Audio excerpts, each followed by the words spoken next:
arqueológicos, nas escavações, nas pesquisas, procurando responder a algumas perguntas vitais do método histórico: quem, o que, quando, onde, tudo começou, como começou. Então, além da arqueologia, nós temos as técnicas da crítica literária, nós temos a arte, nós temos as fontes originais, as fontes secundárias. Então, o trabalho do historiador é científico quanto ao método, mas isso não significa que nós vamos ter um resultado científico exato, porque as informações sobre os acontecimentos do passado em que o historiador se baseia, muitas vezes podem ser incompletas, podem estar fragmentadas.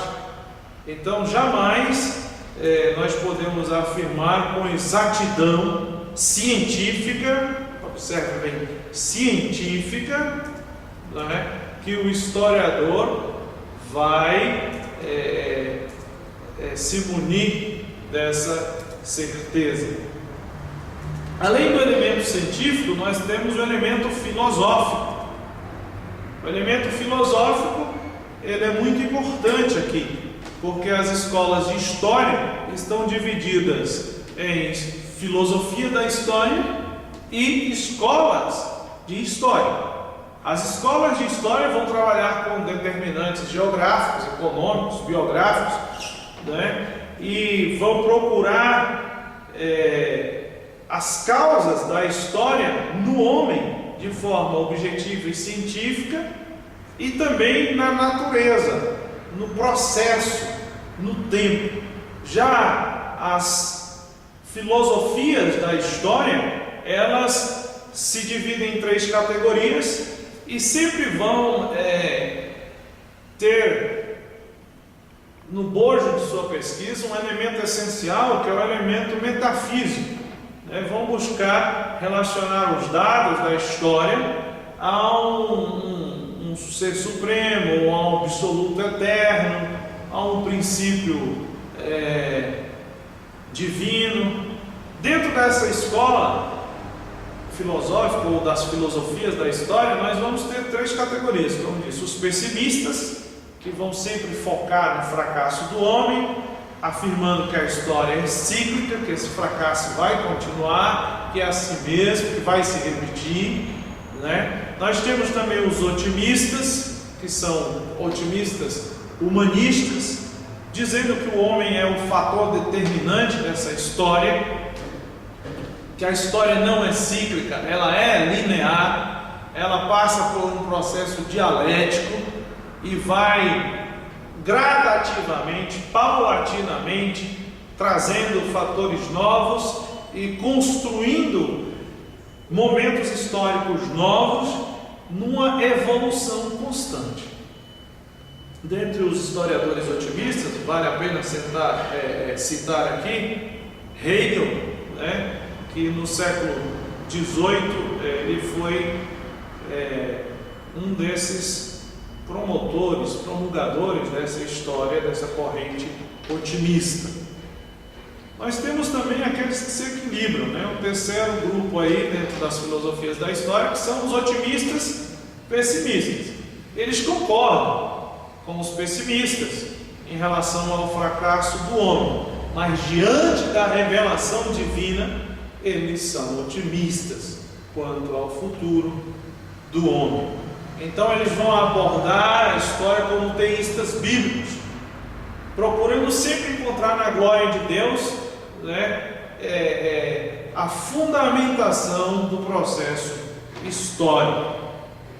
Um exemplo interessante desse grupo é a obra de Santo Agostinho, A Cidade de Deus.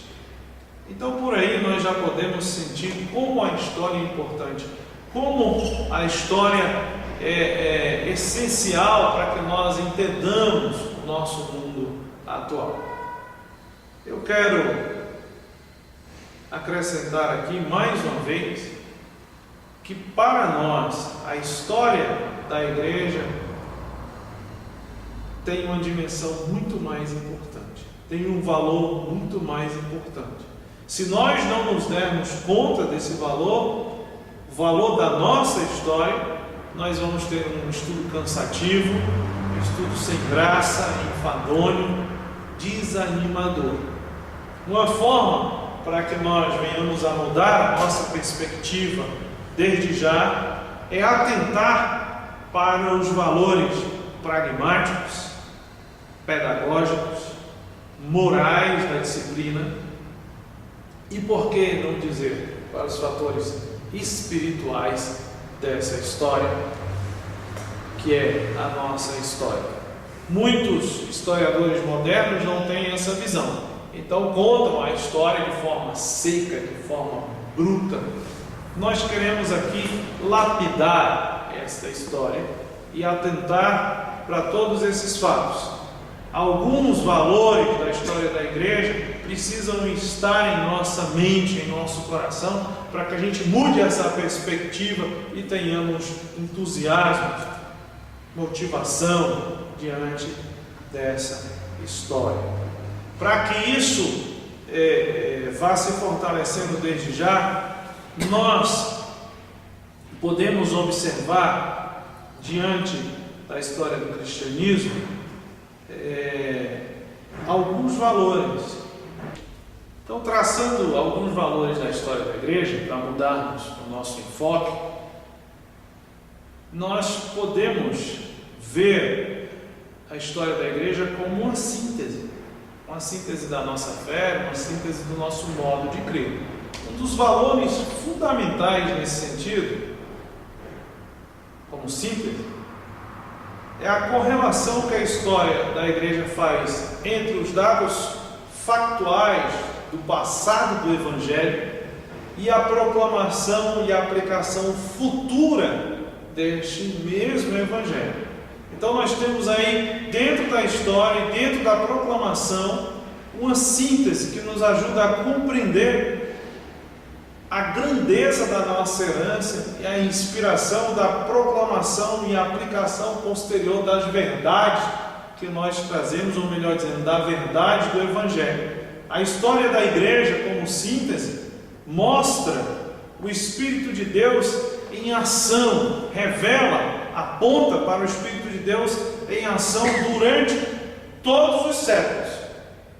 Então nós temos aqui, é como se eu dissesse: olha, o eu sou o alfa e o ômega, e ele abarca toda essa história. Só em dizer isso, nós já estamos fazendo uma síntese. A história começa e termina, não é? Quando e como Deus quer, mas como síntese nós sabemos já que há um princípio, um meio, um fim e a partir daí uma eternidade. Nós também podemos ver a história da igreja como um auxílio para a compreensão do nosso presente. Ou seja, o tempo presente da igreja, com a sua evolução doutrinal, cultural, teológica, bem como com as suas divisões, só podem ser compreendidos quando mergulhamos no nosso passado. Então, se quisermos entender a igreja atual, se quisermos entender tantas divisões, se quisermos entender os ramos históricos da igreja, se quisermos entender porque em algumas cidades do Brasil nós passamos por uma rua e nesta rua nós conseguimos encontrar de 10 a 20 igrejas diferentes, com nomes diferentes, com doutrinas diferentes, nós precisamos ter a história da igreja como um auxílio, como uma ferramenta de compreensão de todas essas divisões doutrinárias, culturais, de costumes, de culto, de pregação, até mesmo no modo de vestir. Nós também temos uma outra forma de considerar a história da igreja, além de considerarmos como síntese, como auxílio para a compreensão do nosso presente. Nós também podemos ver esta história como um guia que nos ajuda a reparar os males existentes na igreja atual e ajuda-nos e capacita-nos a evitar erros que já foram cometidos no passado. Nós podemos, nesse sentido, ver que Paulo já fazia isso, já tinha essa história da igreja, do povo de Deus, como um guia. É o que Paulo diz aqui em 1 Coríntios, no capítulo 10, entre os versículos 6 e 11.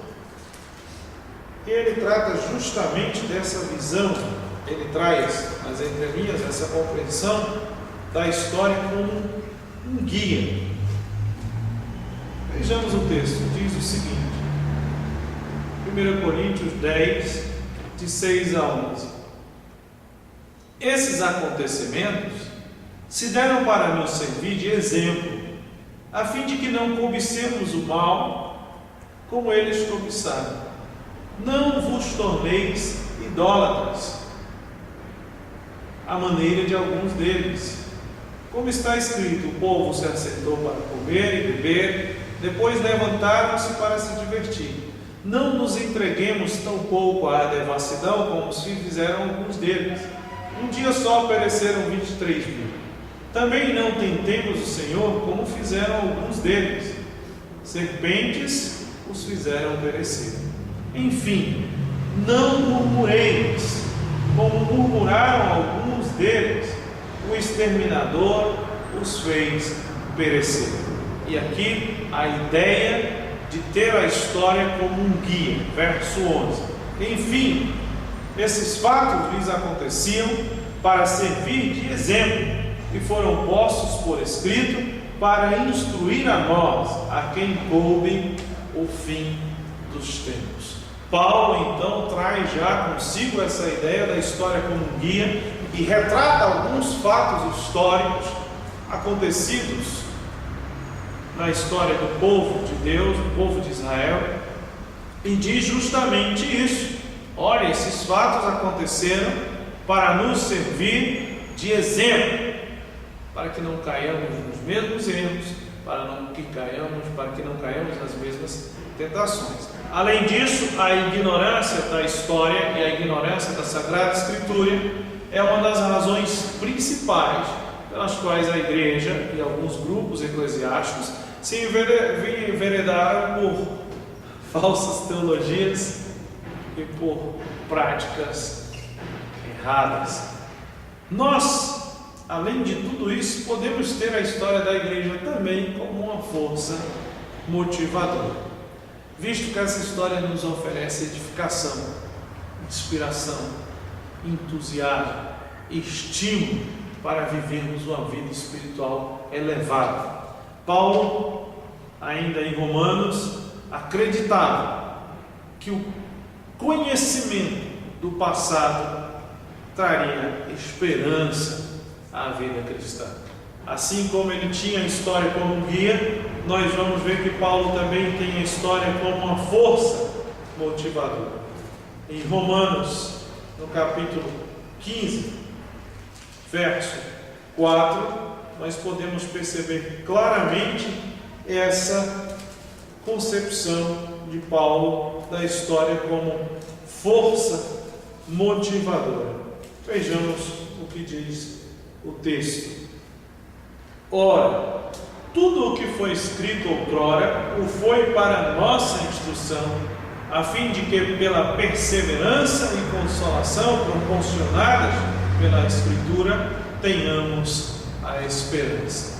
Quando nós nos deparamos com essa história, quando nós estudamos e conhecemos os mártires, os pais da igreja, quando conhecemos um Ambrósio, um Policarpo, um Lourenço, um Lutero, um John Wesley, um William Carey, nós temos força na vida dessas pessoas, nós encontramos inspiração para continuarmos na nossa missão, nós encontramos vida espiritual, nós encontramos fé, nós encontramos martírio, nós encontramos, enfim, motivação. A consequência de estudarmos nossa árvore genealógica histórica nesse sentido nos leva à convicção também de que somos continuadores dessa história. Por isso é que vocês vão ouvir constantemente eu repetindo aqui: esta é a nossa história, esta é a minha história. Quando somos tomados por preocupações, perseguições, crises no cristianismo, até mesmo com heresias, nós olhamos para o nosso passado, olhamos para o Evangelho e nós vemos a promessa de Jesus Cristo que as portas do inferno jamais prevalecerão sobre a igreja. Nós encontramos lá atrás um Paulo, um Francisco, um Bernardo de Claraval, um Wesley, um Agostinho, e nós podemos até repetir como Agostinho: se estes e estas conseguiram viver e levar o Evangelho à frente, por que também nós não conseguiremos? Diante dessas afirmações, nós podemos professar que nem a incredulidade interna, nem a falsa e má teologia conseguem resistir à força perene de renovação que se observa dentro da história dos grandes reavivamentos e avivamentos da igreja. Mesmo que tenhamos no passado fatores e acontecimentos tristes, não é? Momentos de dor, nós sabemos que a glória de Deus nessa história, o poder de Deus nessa história é incomensurável, é muito grande. Então, além de tudo isso, nós podemos ter a história também como uma ferramenta prática para as nossas pregações, para os nossos sermões,